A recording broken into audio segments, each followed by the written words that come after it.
Although our name is Lucy's Retired Surfers Bar and Restaurant, there's nothing tired or retired about anything we do. Meet Me at Lucy's has been our slogan and battle cry for nearly 3 decades in New Orleans.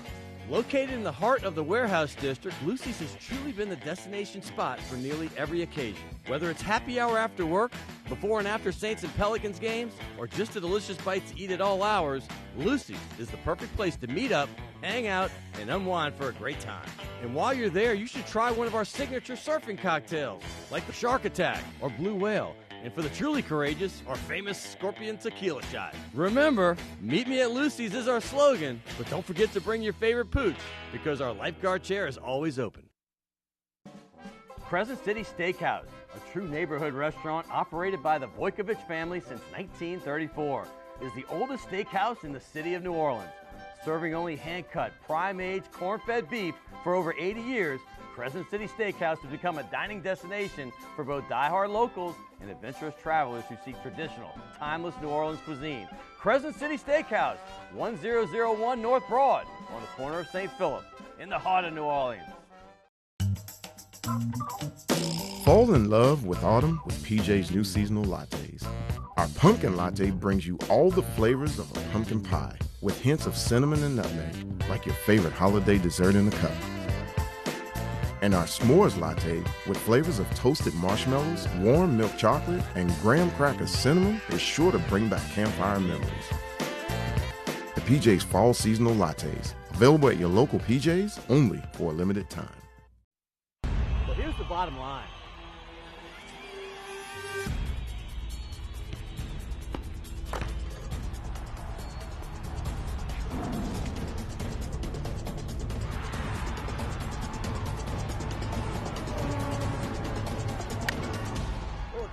You say that.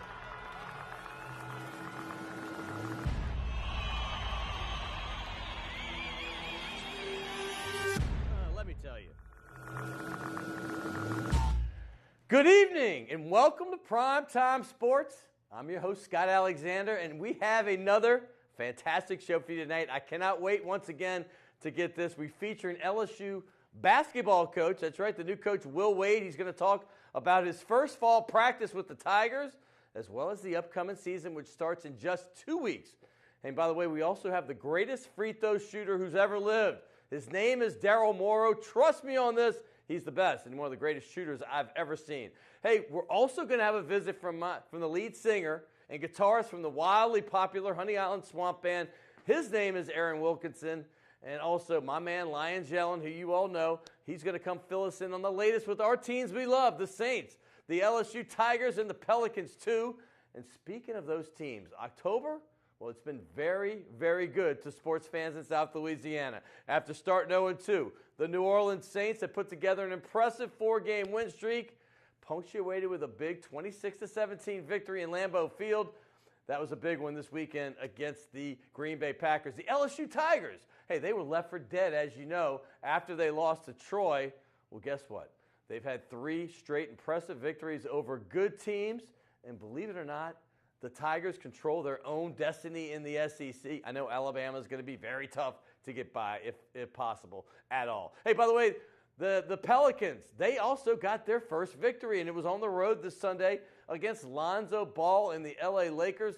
Hopefully, they can get a little streak going tonight. They're on the road at Portland and on to Sacramento on the road Thursday night, but they do come back home to the Smoothie King Center against LeBron James and the Cleveland Cavaliers, and that's going to be Saturday night. Make sure you can at least get to it. If you can't get to it, at least watch it. Hey, by the way, speaking of hoops, how about this former LSU star Ben Simmons? That's right, he got his first triple-double of his young career in only his 4th game ever. 21 points, 12 rebounds, and 10 assists. And let me just put this in perspective for you. Simmons is the first NBA player to do that since a guy named Hambone Williams. I just love saying Hambone Williams. He did it 50 years ago for the San Diego Rockets in 1967. Oh, by the way, the World Series begins tonight. It's the Houston Astros, the American League champions, visiting the LA Dodgers.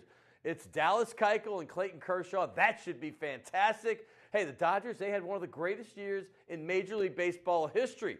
And on the other hand, the Astros back in 2013, remember, they had one of the worst years in history? They lost 111 games. Well, Sports Illustrated picked them back then to win the World Series in 2017, and here we are just one series away from that Nostradamus-like prediction coming true. By the way, you know we've been doing CST's top 15 moments in 15 years. Moment number 2, Hornets tip-off in New Orleans. The Hornets move to NOLA, and CST has the tip-off. It's the first time Hoops had been in New Orleans since 1979. Don't forget moment number 1, the Saints in the Super Bowl. That's New Orleans Saints were the world champions for the first time ever in franchise history. Drew Brees and the black and gold took down New Orleans native Peyton Manning win the Super Bowl. Primetime Sports coming up right next. Stay tuned. Jenny says, turn off the radio. Jenny says, turn off the lights. Jenny says, turn off the video. You beat yourself up. You bring yourself down. Let it go, let it go, let it go. Let it go, let it go, let it go.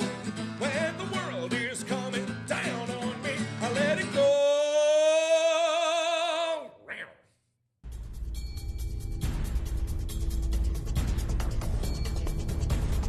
Good evening and welcome back to Primetime Sports.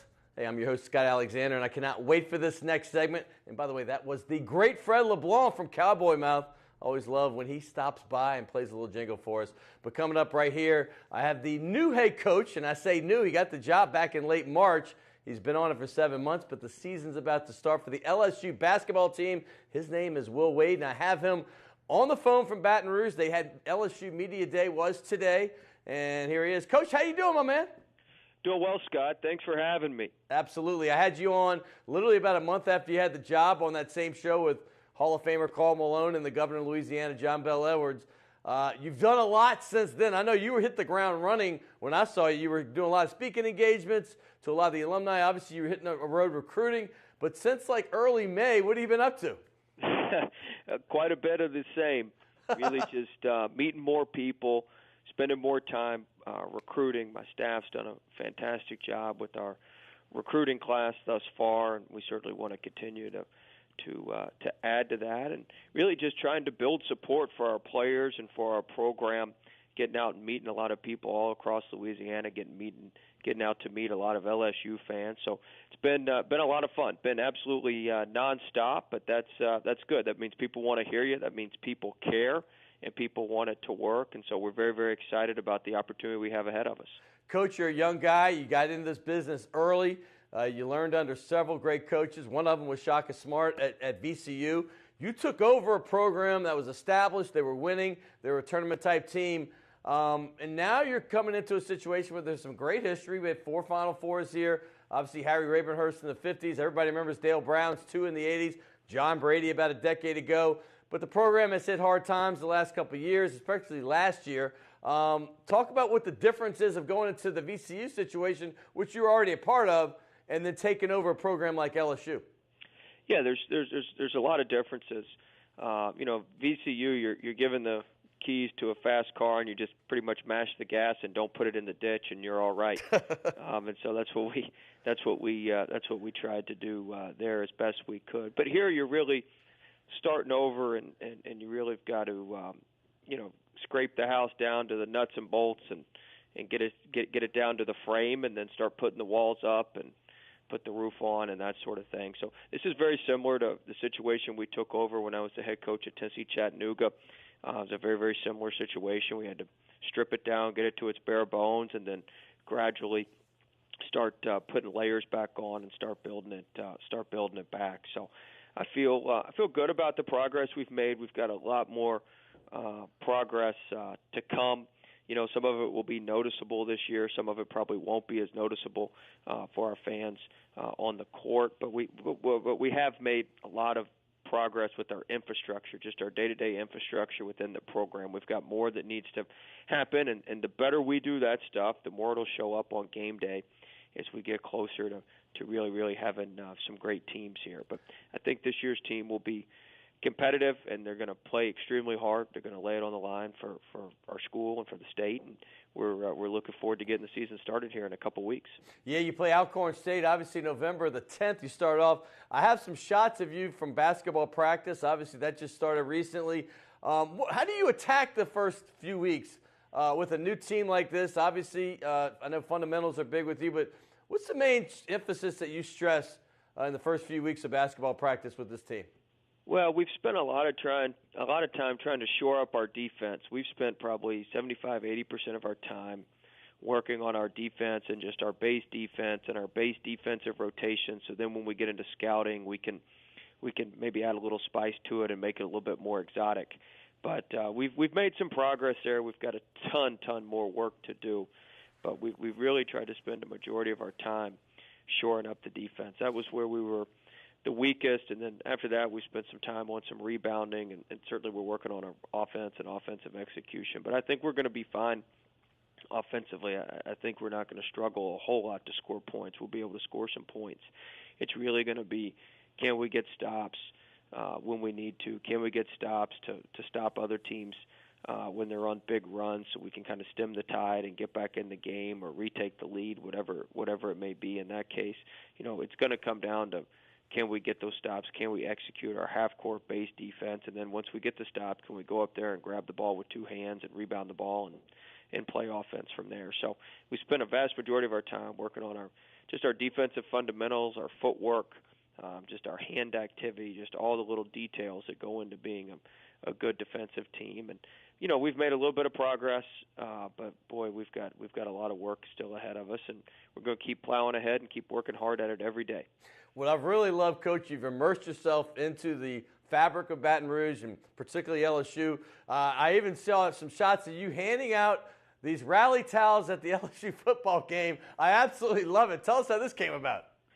We've done a little bit of everything. I tell you what, I've had a lot of fun. The most fun I've had, I went out to the motorhome lot before the Auburn game, and I met with a bunch of the people out there that gave out some T-shirts and stuff, and I was offered every type of food imaginable. Unfortunately, we had recruits in that night, so I was getting ready to go eat dinner with the recruits, but went out and visited with people in the RV lot, just people from all over. There's a group from Lake Charles.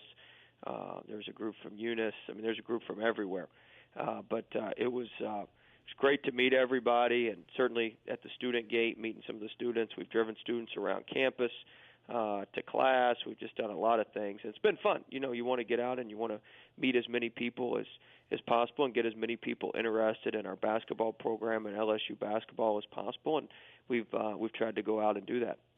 Coach, I bet you've learned something about this state. I mean, some of the salt of the earth people, some of the greatest folks, particularly in that southwest part of the state that you just mentioned, Lake Charles and Eunice. But moving ahead, let's talk about this team. Some of the guys you've inherited, maybe some of the newcomers. Let's start off with one of the guys I know is going to play a little guard position for you, maybe some point, maybe some two. Skylar Mays. Yeah, Skylar's just been tremendous. Been one of our most consistent and hardest workers since we arrived here on the job. He does so many things very, very well. He thinks the game very well. He can play multiple positions. He can play the 1 through the 3, and he really, really is a guy that's going to help contribute to winning and help our team win. And he understands what it takes to win and what you have to do to win. He had a winning culture at U High. Obviously, they had some great success while he was there. I'm interested in a couple of these big men you got coming back. Aaron Epps seems like he's been there since the early George Bush administration. And then also you have Duop Reith, the big fella, the big guy inside, a little raw but super talented. Talk about those two in conjunction with each other. Yeah, they're great kids. And Epps is the only one on our team that was here the last time we went to the NCAA tournament. So he's the only one with a little NCAA tournament experience. But, no, both those guys, along with Skylar, have been our hardest workers. They've worked hard all off season. Aaron Epps is just consistent. You can't say that, you can't say that enough. You love people who are consistent, bring the same every day. He shoots the ball really well. He offensive rebounds well. We're really working with him on his defense and defensive positioning. Once he gets that, he's going to be a complete player, and he's working hard at that. He's trying. He's giving us everything we got. And Duop's another kid who just comes in and works. He's one of those guys when we were losing last year, the stories of him going in the gym after games and working on his game, you've got somebody who cares at that point. And I think Wop really cares. He wants to be good. He wants to be a great player, and he's somebody we're really counting on. We don't have a ton of bodies down there. We don't have a ton of big bodies down there in the low post, and he's certainly somebody that we're we're counting on to be very, very productive for us. Coach, I know you have a lot of newcomers on this team. You're kind of forming it into a Will Wade type program, but one of those guys, Brandon Rochelle, tell us what he does great, because I know a lot of the fans out there don't know much about him. Yeah, Brandon Rochelle's a freshman. You know, he's from up in Natchitoches. He's just a hard-charging, hard-playing guy. I mean, he really, really gets after it on the defensive end of the court. He comes from a championship program. His high school coach up there at Natchitoches Central, Michael Coleman, he coached at Northwestern State with Coach McConaughey, who does a great job. And, you know, he comes from a winning program. I think he only lost 10 or 12 games his entire high school career. So he knows how to win. He knows what it takes to win. And, you know, he's going to bring that to our program. He can play a lot of different positions. He can play a 4 in a small ball type setting. He can play the 2 or the 3. You know, the one thing we're really working with him on is if we can just get his jump shot a little bit more consistent, he'll be impossible to play against. But he's an extremely hard worker. He brings an edge to us when he's on the court. Even though he's a freshman, he has an edge to him that rubs off on other guys on the court. And he's somebody who's going to play. He's going to play quite a bit for us early on here, and quite a bit as a freshman. But he's earned that. He's a hard worker, and he's a blue collar kid, and he really is going to help us win games. He's one of the few guys we got that's more interested in defense than offense. That's nice to hear, huh? That helps. Hey, real quick, I know LSU Media Day was today, but you also had the SEC Media Day, your first one last week. I'm curious to see how it went for you. Yeah, lots of media days. Today was the LSU Media Day. We had a good time at that, and certainly the SEC Media Days was fun. It was good to get back to Nashville, where I'm from, and see some familiar faces. But it was a good experience. It was a great experience for our guys. We took Duop and Brandon Sampson, one of our juniors, with us, and it was good to meet some of the media that cover the other teams in the league, and look forward to building relationships with those guys as we're here a long time. One last thing, LSU, when I was in college there, they had incredible crowds throughout the 80s. It was amazing. It was packed every single game. Obviously, during the John Brady era, it hit some, and it's been some of that recently, but it's tailed off. I love one thing I saw. I saw a promo for a game, and it says dollar tickets. They start at $1, so you're trying to get this thing filled up again, aren't you? That's right. $1 tickets for the Alcorn State game. So we want folks to come. Just give us a shot. See what you think. See if you like it, and we want to make it affordable for everybody. Everybody can afford that. We want as many folks there as we can on November 10th as we get kicked off. That sounds like something that might even be in my budget, so I'll see you up there. Coach, I can't thank you enough. Good luck the rest of this season. I know we'll be seeing you down the line. Okay, bud? Thanks so much, Scott. Have a great one. There he is. That is Will Wade, the new head coach for your LSU basketball Tigers. Hey, I know your Saints have been winning. I know LSU football's been winning, and the Pels got their first win. We're going to talk about all of that next with Lyons Yellin, formerly of WWL. He's still in the mix, and don't forget, I have the greatest shooter I've ever seen, period. His name is Daryl Moreau. He's going to be coming on later in the show, and then we're going to wrap it up with one of my favorite musicians in town. His name's Aaron Wilkinson from the Honey Island Swamp Band. All that next on Primetime Sports.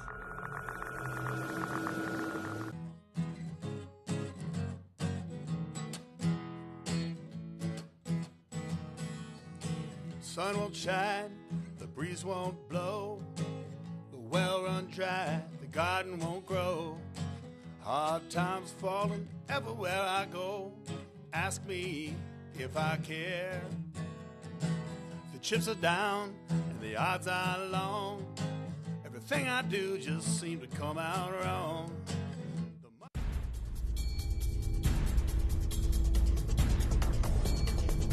Welcome back to Primetime Sports. That was a taste of a band. You're going to see the lead singer a little bit, the Honey Island Swamp Band lead singer.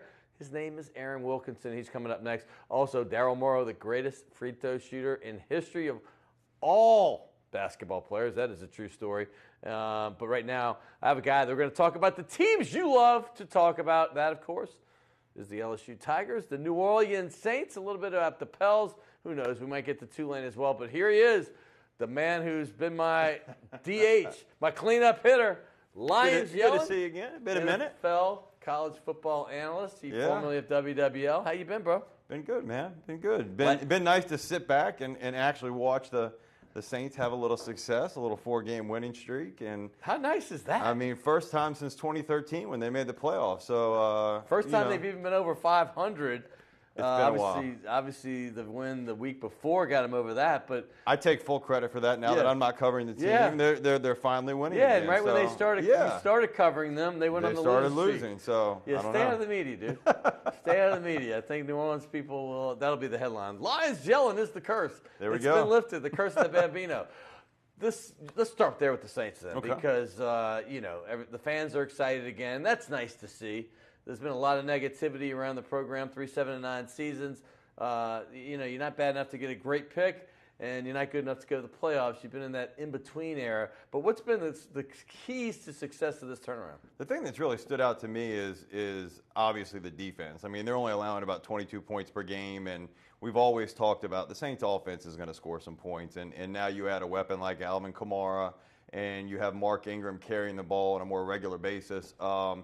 They're not needing as much out of Drew Brees, and they're able to control the ball. So I like what I've seen where you have the offense, 28 points a game, defense, 22. That's always a recipe for some victories, and they're not turning the ball over. So that's a plus. Yeah, and their points scored per game, always was at the top, 1, 2, or 3. Points given up was always at the bottom, 32, 31, or 30. Right now, they're kind of in the middle to the top on both of those. And it's nice to have a balance, isn't it? It is. And you're seeing that you don't have to be at the top of the league to win games. Right. You just need to have balance. You need to have consistency. And I think you've seen, even with a ton of injuries, especially along the offensive line, even in the secondary, you've seen guys step up and be able to show some versatility, move around. You lose Larry Warford the other day. Kelemete stepped in and did a great job. That defense only allowing 65 yards in the second half against Green Bay. Right. That was a terrific performance. You're seeing this team make some adjustments. Sean Payton's done a good job of finding roles for these guys, and I think they're starting to kind of find their groove. The defense has been impressive. I mean, the takeaways reminds me of 2009 when they seemed to just do it all the time, and they're doing that. Their turnover differential is one of the most underrated stats. I know fans know it's important, but it is extremely important, and they're getting it done this way. Absolutely. I mean, you look in college football, Alabama turned the ball over for the first time this past week. Alabama! The Saints went four games without turning the ball over. In the NFL, that's unheard of. It is. I mean, you knew the streak was going to break at some point. Drew Brees throws 2 interceptions the other day. But still, when you don't turn the ball over, you give yourself a better chance to win. You control the tempo of the game, and I think they've done a good job of that. What I've seen, they still getting the injuries, but they have guys that they're plugging in. You mentioned, obviously, Warford going down. That's a big loss. He's going to be out probably at least till December at some point. But defensively, it used to be if one main guy got hurt, you were done. Yeah. And now, they've had some injuries. Delvin Moreau went down. And how about Ken Crawley, man? I've been so impressed with that guy. That year of experience has helped him. I mean, he came back in year 2. And remember, he wasn't even active early. And now he has become, I call him a seasoned cornerback in year 2, which is shocking. Look, Delvin Moreau is going to have to fight to get back in the lineup. Ken Crawley's played very well. I don't see how you just all of us. Yeah, he has a confidence that he didn't have last year. And I think you're also starting to get some pressure up front. Okafor's played well as of late. You're getting pressure from both sides. Cam Jordan's been his usual terrific self. But you're also getting some good play out of those linebackers. A.J. Klein's playing well. He's defending the tight ends. He's doing a good job there. So you're getting support on multiple levels. You're getting good safety play. Kenny Vaccaro with the interception the other day. So you have to like what you see from multiple layers of this defense. Can they keep this up? That's the question. I don't know. You see how you got the Bears coming in. They're big favorites. They've won a few games. I mean, it's really going to be about the attitude and continuing to do the things that they've done over the last few weeks that have made them successful. And can they stay relatively injury free? Keep the guys they have on the field. So there are a lot of question marks. They're helped by the fact that the division has struggled over the last few weeks. So a lot of questions. It would seem like this would be the easy part of the schedule, but I see some definite speed bumps along the way. There's definite speed bumps. I don't even look. I mean, I hate to say one game at a time, but in the NFL, particularly with this team that's coming up, you have to say one last thing on the Saints. Do you see any difference in Sean Payton? Or let's just better ask this. What are the differences in Sean Payton you've seen from maybe the last couple of years to now? Well, I think the biggest thing that I've noticed lately is a more reliance on the running game. I like what they've done there. They're not going out and feeling like Drew Brees has to throw the ball 40 times a game.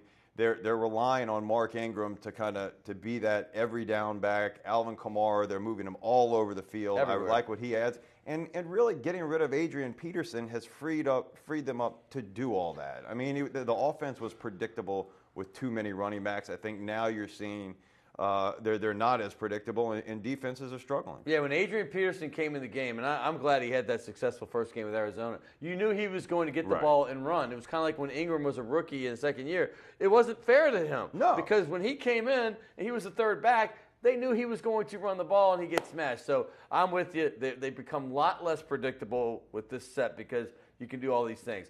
Speaking of another team that's a little bit unpredictable, the LSU Tigers. I mean, my goodness, everybody had buried this team. They had lost to Mississippi State on the road by 30. That just doesn't happen. And then you lose to Troy, who is a good football team, but not a team like LSU should be losing to. But then they had these 3 impressive victories, and all of a sudden everybody's turned around on them. You really got to credit Ed Orgeron. I mean, talk about a guy under a significant amount of pressure. They came back out, and they've made some adjustments, and he's gotten his team back on track. You get the win over Florida on the road, the big win over Auburn, and then you win a game against Ole Miss that you're supposed to win, and you win handedly. So I like the fact that he's kept his team behind him. They seem to be rallying around him. Even though they struggled early on, they still have a lot of their season in front of them, and really they control their destiny in the West. And what makes him scary, the guy you see on the screen right there, Darius Geist. Finally healthy. By the way, they've had 4 of their LSU's history of running backs is great, right? Well, in the last less than a year even, they've had the 4 biggest running totals in a single game in LSU history, and that guy Geist, obviously Fournette's got one of them, but that guy Darius Geist has 3 of the others, and one of them was 276 the other night. He changes everything when he's healthy. He is definitely one of the best running backs in college football, and you could see such a difference Saturday night against Ole Miss.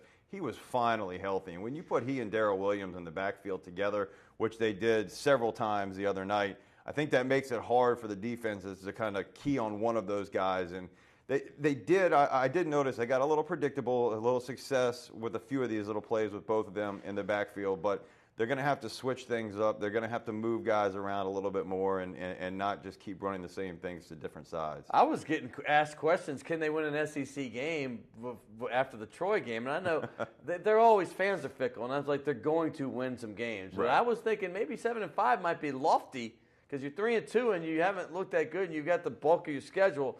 Now, 9 wins doesn't look out of the question. No, not at all. I mean, look, this is an entirely different team than we saw against Mississippi State and against Troy.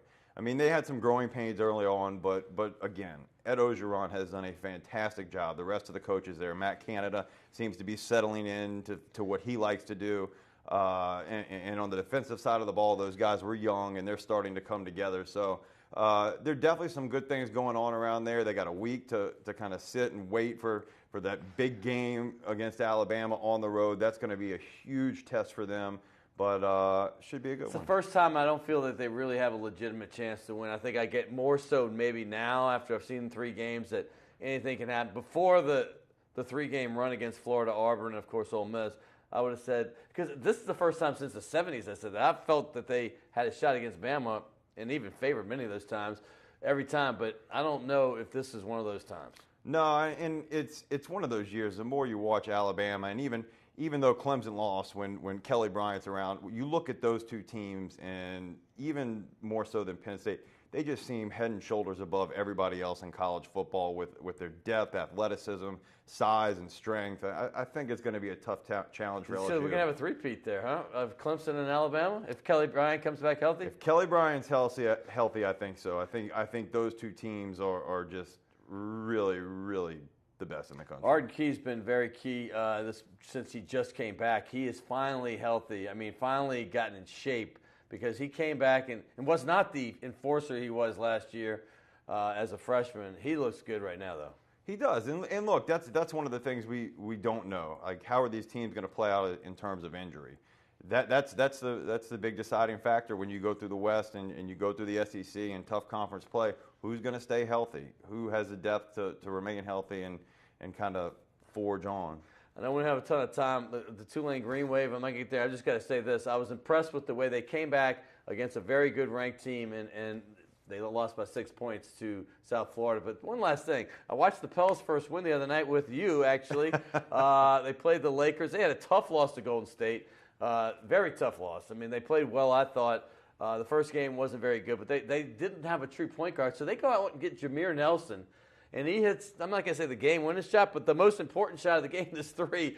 And now they have a pure point guard until Rondo comes back, and it helped them get that first victory. Yeah, and look, we thought they might struggle early on in the season, but it's always nice to pick up that first victory. Good thing they got 79 games left to go, so they can get their act together. Guys can get healthy, but yeah, I don't think anybody was surprised they lost to Golden State, especially Golden State coming off a loss the first game of the season. Tonight they go at Portland, then they have at Sacramento, so we'll see how they do in these games. Portland's going to be tough. Sacramento, they need to get that W. But thank you so much, my Absolutely. man. Good to talk to you again. In a pinch once again. I know you're sad your Yankees went down, but the better World Series starts tonight. Was it a better DH performance than the guys in the LCS? You were phenomenal. Yeah. Thank you. Once again, that is Lyons Yellin. We're going to switch gears. We're going to go to Daryl Moreau. We're going to talk basketball, one of the greatest athletes in the history of New Orleans. That's right, the Crescent City's great athlete. He was the State Player of the Year in 1979. He did some amazing things. Played at Tulane for 4 years. He's coming up next, right here on Primetime Sports.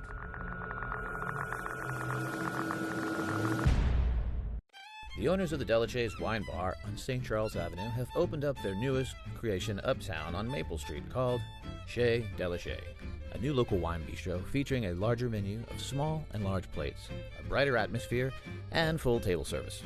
Additionally, patrons can enjoy a large patio out front as well as an extensive wine list offering selections from around the world. It's Chez Delachaise, 7708 Maple Street between Carrollton and Broadway. Rock and roll will never die. It's old New Orleans, my oh my. Come on, baby, let's go rock and roll at the city lane. All night, let's roll, let's rock and roll. Baby, do the rock and roll at Mid-City Lanes, the home of rock and roll. Although our name is Lucy's Retired Surfers Bar and Restaurant, there's nothing tired or retired about anything we do. Meet Me at Lucy's has been our slogan and battle cry for nearly 3 decades in New Orleans. Located in the heart of the Warehouse District, Lucy's has truly been the destination spot for nearly every occasion. Whether it's happy hour after work, before and after Saints and Pelicans games, or just a delicious bite to eat at all hours, Lucy's is the perfect place to meet up, hang out, and unwind for a great time. And while you're there, you should try one of our signature surfing cocktails, like the Shark Attack or Blue Whale. And for the truly courageous, our famous Scorpion Tequila Shot. Remember, Meet Me at Lucy's is our slogan, but don't forget to bring your favorite pooch, because our lifeguard chair is always open.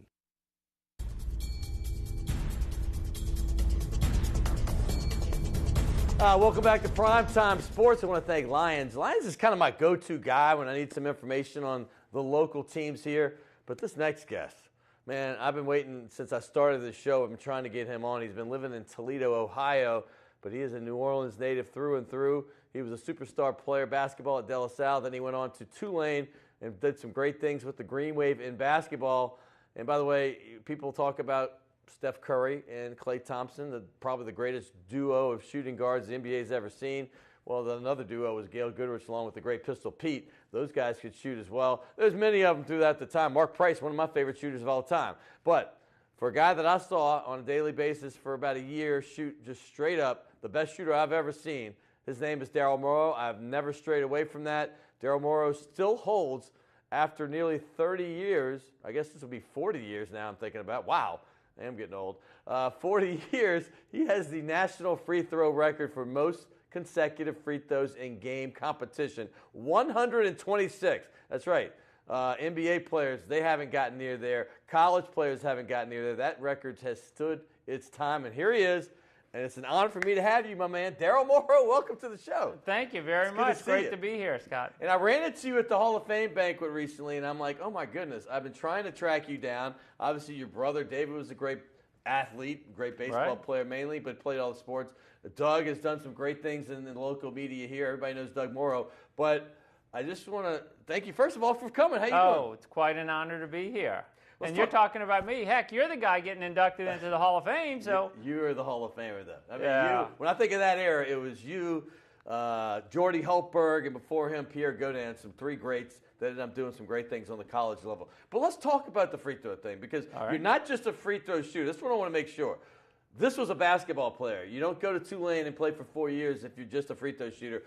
If he had the three-pointer, I know a lot of people say, if I had the three-pointer, you would step over past half court and any shot was open. I mean, I tell people that you take 3 dribbles and then you were putting it up from everywhere on the court. But and then you don't get a lot of free throws if you don't drive the ball. You always would do that little head fake, ball fake, and then get to the line by getting in the lane. So, but as far as like your career at De La Salle and the free throw thing, talk about that whole process going through. Well, it was really interesting. I can remember going into, I guess it would have been my junior year, and I'm sitting down with my brother David, as you said, outstanding baseball player, had a phenomenal career as a player, as a coach at Jesuit, and now the athletic director at Jesuit, and he's just had a tremendous career. But I can remember sitting down talking with he and my father going into the year, and I said, and they were kind of saying, so what are your goals for this year? And I said, well, one of the goals I have is I don't want to miss a free throw. Actually, it was going into my senior year. I take that back. I said, I don't want to miss a free throw. And they said, well, what do you mean you don't want to miss a free throw? None of us do. And I said, well, I think I had made, I don't remember exactly, but I think I'd made like 25 or 30 to end my junior year. And I said, well, you know, I made 25 or 30 in a row, so I just want to go the whole year without missing. Wow. And I thought, Daryl, nobody does that. I mean, that's crazy. And that's what that sign just said. No one does it better. That's kind of funny. But you win in that season. And then it just happened, and I just kept going and going. And then after a while, I can remember distinctly we were playing at Brother Martin, and I can remember somehow someone figured out then that I had made so many in a row. Right. And then from that point on, every single time I went to the line, there was a chant, yelling and screaming and hollering. Because I was playing those 8th grade JV games before you. Yeah. And the thing is, like, when you finally missed, it was like a huge, what is it, at Jesuit? Am I right? As people tell me, and you'll find I have a horrible memory on some of these things, but people swear that the streak started against Jesuit and ended against Jesuit. I'm pretty sure it ended because I was there. I missed at De La Salle, and I can remember when I missed, I just kind of paused for a second because I thought, well, wait, that didn't go in. You were befuddled. Yeah, I was. I just kind of stared at it. But I missed like so many others that I had made. Hit the front of the rim, hit the backboard, hit the front of the rim. Normally they fall in, and it went front of the rim, backboard, front of the rim, sat there, and then just kind of fell off the front again. Shell-shocked. Yeah. You know, one of the big goals for me whenever I shot free throws, and I've worked with a ton of kids since then, just when I get asked. It's not that I've been involved in formally as a coach, but one of the things that I always try to do from a free throw shooting standpoint is eliminate what I call right-left error. I just felt like as long as I could shoot the ball straight, I could take away 50% of the opportunity to miss just by eliminating the ability to shoot right or left.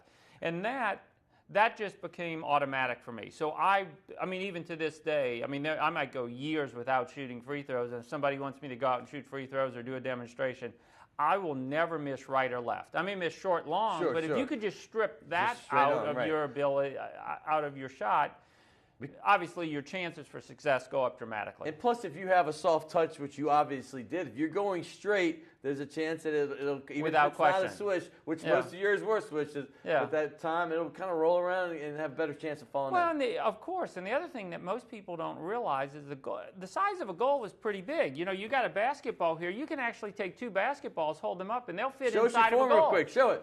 Look, that's perfect. The rotation's everything.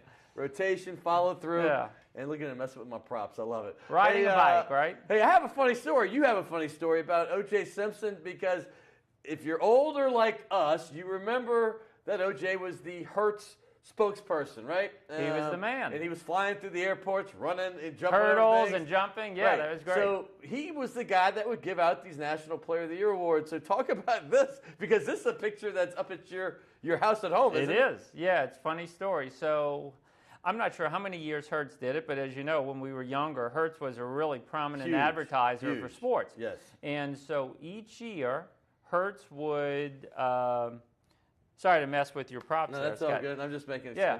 Each year, Hertz would give out an award to one high school athlete in each state for what they deemed to be the outstanding athletic performance in a state. So I won it for breaking the free throw record or setting the record. You're also in Sports Illustrated, too. I remember that, too. Yeah, that's true. So anyway, I won it for Hertz. So they fly 50 kids from across the U.S. to New York, downtown athletic club, tour the city, all that kind of stuff. Wow. And at this banquet, none other than O.J. Simpson's at this banquet. And he does the speech, and then we have a small meet and greet, and then he talks with us individually, and we get the picture. So it was funny. After the whole O.J. story thing breaks, my wife fishes this out, and she says, we got to put this up. You talk about a conversation piece when people come over. That breaks the ice, and you got nothing to talk about. Yeah, you got that right.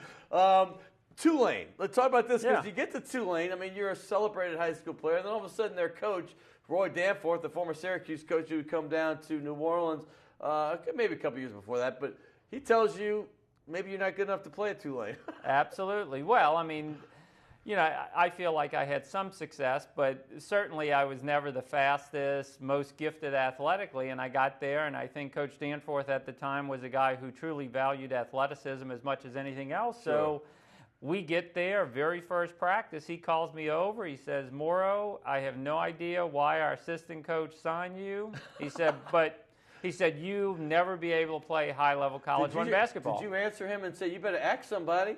No, although I do have a funny story about that, but no. I told him, I said, well, Coach, that's fine. I guess maybe I'll just work on my education. So I'm good. So that was kind of his story. But the funny story is, so about a month or two later, I don't think I've ever shared this with you, we're practicing, and at the end of practice, like so many schools, you shoot so many free throws, and the coaches walk around while you're doing that. So we had a graduate assistant who's watching me shoot free throws, and he tells me, no, Daryl, that's not how you should do it. You should change. And I said, you don't tell a shooter that. And I said, no, Coach, I think I'm fine. So he watches me take another. He says, no, you're doing this wrong. You're jumping, you're doing something, whatever. And I say, Coach, I'm okay. And he started to get angry, like I was being disrespectful. The assistant coach? Graduate assistant, first year on the job. Oh, my gosh. And then finally he says, Moreau, I'm telling you, do this. I say, Coach, I really don't mean to be disrespectful. Go talk to Coach Danforth. Just go ask him what I know about shooting free throws. Yeah, go pick a paper up. Huh? He never said another word to me the rest of the year. You're doing this wrong. Yeah. And we've never heard from him since. Right. Hey, you're doing this thing with the performance training. I think it's very interesting. Kind of explain what that's about. Well, kind of quick history. So I get out of Tulane, born and raised here, obviously. New Orleans boy through and through. I met my wife, Jill, at Tulane. We ended up moving to Ohio, which is where she was from in the late 80s, and raised our family there. I've got 2 kids, son Adam, my daughter Hannah. My daughter goes to school at Tulane. A few years ago, when she decides to come, we started spending a ton more time here. Anyway, about a year and a half ago, my son's high-level baseball player ended up unfortunately tearing his labrum. I met a guy locally here. Is that Buddy Savoy? No, Buddy's an orthopedic surgeon, but I met a guy who's a physical therapist here who works closely with Buddy. Anyway, we started doing a lot of work in the area of just looking at the underlying science of throwing velocity. Right. From a pitching standpoint. My son's a baseball player, so obviously I gravitated towards that as he played over the years.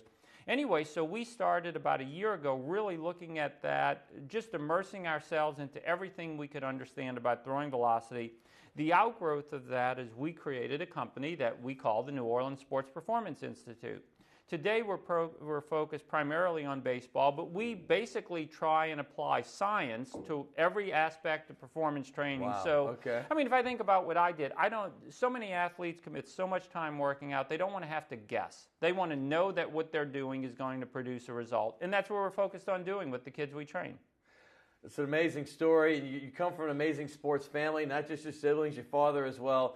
And I want to thank you for making the time to come all the way down here, man. Oh, you're quite welcome. This has been an honor for me. Listen, you have to think, when you were in 8th grade and you watched this dude practice every day, it was the most unbelievable thing. And I remember when ESPN was just getting started, they said something about him on one of their SportsCenter shows. I was like, wow, they're talking about our school. That's crazy. So Sports Illustrated and all the rest. So I want to thank Daryl Moreau also. But coming up next, we're going to switch gears from sports and to our entertainment part. We're going to have some musicians. We got my man Aaron Wilkinson, the lead singer from the Honey Island Swamp Band, lead guitar and all that, and an overall great guy who happens to love sports as well, right here on Primetime Sports.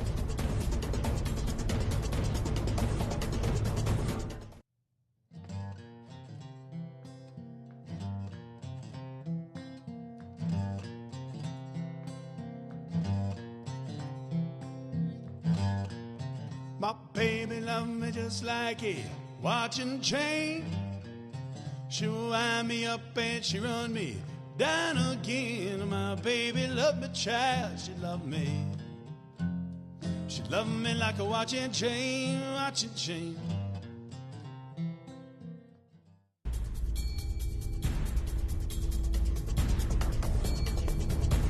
Welcome back to Primetime Sports. It all really began on the entertainment side with my next guest.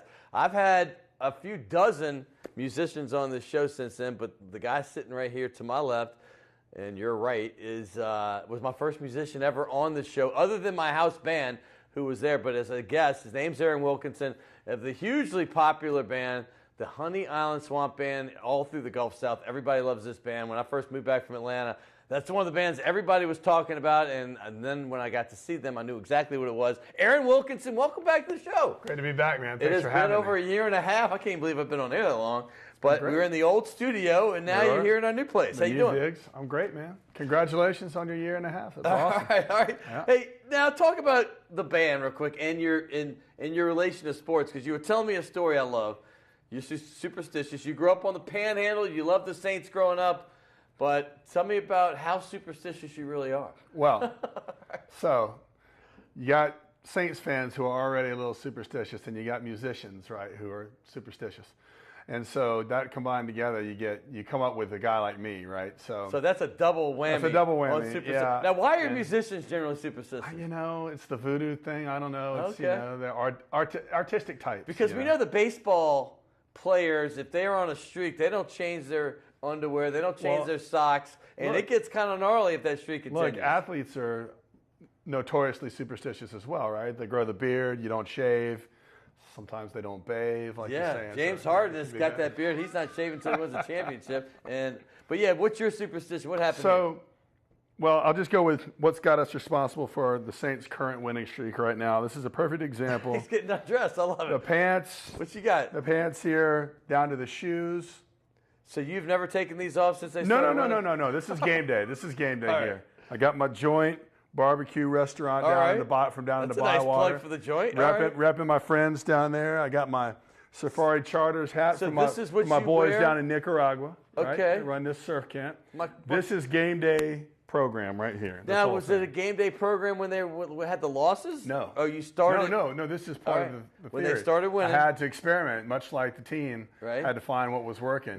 Now I've got it. It's not changing. We're a month into this, and you see the results. So you've worn it each time? Absolutely. You probably can't see on here, but the pants are starting to get a little bit worn. They're getting worn. They look comfortable, though. These are going to be no longer going to the dryer. These are hand wash only. Yeah, hand wash and hand dry. Until we win the Super Bowl. That's what I do most of my good stuff. I hand dry it all. But talk about the hat situation you had one time. This harkens back to the Super Bowl season in 2009. We had, obviously we were rolling. We were 13-0, man. We were rolling. I had my Ramones style. That was the one? You remember the one I'm talking about? It looks like the Ramones logo, but had the Breeze and Colston and everybody written around there. Right. And I had a Chiquita banana hat of all things, which was kind of ridiculous, but it was gold-ish. So it worked, right? It was a winner, too. And it was a winner. We were on the road with the band somewhere. We were in Philadelphia or D.C. area, something like that. The Sunday was coming up. I realized that, to my horror, I didn't have my hat with me, so I made some frantic phone calls. had it overnighted to the venue, the next venue we were playing at, so I could get it on. We won the game. Crisis averted. So this guy, you're welcome, believes so much into this that he had the hat shipped in because they were on a winning streak and he had to have it or they would have lost that game. I love it. I had to have it. I just know I couldn't sleep. I certainly couldn't perform. I was a wreck. I had to have the hat. What's your earliest memories of being a Saints fan? I'm just curious. I mean, I remember the Billy Joe days, and the Hobart or Tolliver? Both, the Billy Joes. Just that was a thing, Right. Honestly, they weren't very good, obviously. But they were fun. Yeah, they were fun. Yeah. Dome Patrol a little bit. I was an A-Bear fan. But, I was pretty young at those times. So, it wasn't until I moved back here, which was in 97, moved over here, growing up in Florida. I moved over here. Then then the Ditka years, the whole Ricky Williams thing, and then Aaron Brooks, which looked like it was going to be so great at first. He was never bad, but never bad, great. But he made it to the Hall of Fame. Yeah. Saints Hall of Fame. Saints Hall of Fame, yeah. Right. And so that was promising, and then the rest is history from there. But 2006 came around. 2006 came around. No one really saw that coming, or at least I didn't, not that quickly. No. But I don't think anybody did. Yeah, it was exciting. But this last little stretch has been a little bit bummy. I mean, 3 7-9s. What do you think's taking them over the top? So this 4-2. They're not over the top yet. But right. Let's not get there too quickly. But I think better drafting. I think just better player personnel. Excuse me. I don't know if they just kind of got away from what was working there. These things seem to be cyclical, and it seems like these last couple drafts they got a little bit more promise. Certainly this year. So you're making me hungry with the joint. I think the advertising's doing its job. Not only I might have to go get a joint T-shirt to keep this thing going as well. So, but let's talk about the musician stuff because we kind of touched on it when you were here a year and a half ago. Why has this thing grown so big for Honey Island Swamp Band? I mean, because it really is becoming a phenomenon. I think that we just have stuck. We've been together over 10 years now, just over 10 years, and I think our music appeals. It has something for everybody in it.